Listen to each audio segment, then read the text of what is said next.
wildlife conservation. হাতী বন্ধু বন্যপ্ৰাণী সুৰক্ষাত নিয়োজিত স্বেচ্ছাসেৱী সংস্থা মাতৃ প্ৰকৃতিৰ কোলাত হস্তিকুলৰ নান্দনিক দৃশ্যই আপ্লুত কৰা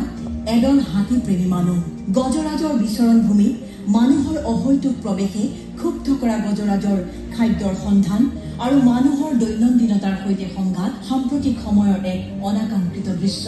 ইয়াৰ বিপৰীতে হাতী মানুহৰ সংঘাতক অনাবিল বন্ধুত্বলৈ ৰূপান্তৰ কৰাৰ প্ৰয়াসত ব্ৰতী এক সংস্থা প্ৰকৃতি প্ৰেমী বন্যপ্ৰাণী প্ৰেমী প্ৰদীপ কুমাৰ ভূঞা আৰু দুলু বৰাৰ নিৰলস প্ৰচেষ্টাত হাতী সুৰক্ষাৰ দিশত উল্লেখযোগ্য সাফল্য লাভ স্বেচ্ছাসেৱী সংগঠন হাতী বন্ধুৰ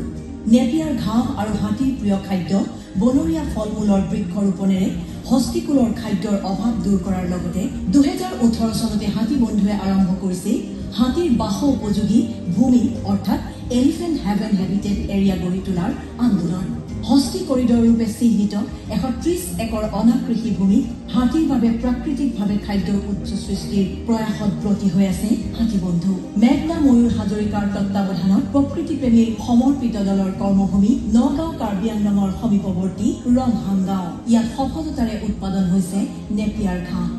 মন কি বাত অনুষ্ঠানত হাতী বন্ধুৰ কৰ্মৰাজিক উচ্চ প্ৰশংসা দেশৰ মাননীয় প্ৰধানমন্ত্ৰী শ্ৰীযুত নৰেন্দ্ৰ মোদী আনৰ বাবে অনাবিল অনুপ্ৰেৰণাৰ উচ্চ হ'ব পৰা হাতী বন্ধুৰ এই কৰ্মক স্বীকৃতি দি প্ৰথমবাৰৰ বাবে সমগ্ৰ স্বেচ্ছাসেৱী সংগঠনটোকে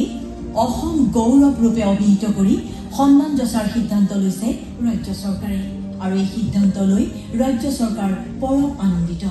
এতিয়া হাতী বন্ধু সংস্থাৰ হৈ মূল উদ্যোক্তা শ্ৰীযুত প্ৰদীপ কুমাৰ ভূঞা ডাঙৰীয়া অসমৰ মহামান্য ৰাজ্যপাল শ্ৰীযুত লক্ষ্মণ প্ৰসাদ আচাৰ্যৰ হাতৰ পৰা এই বঁটা গ্ৰহণ কৰিবলৈ বিনম্ৰ অনুৰোধ জনালো।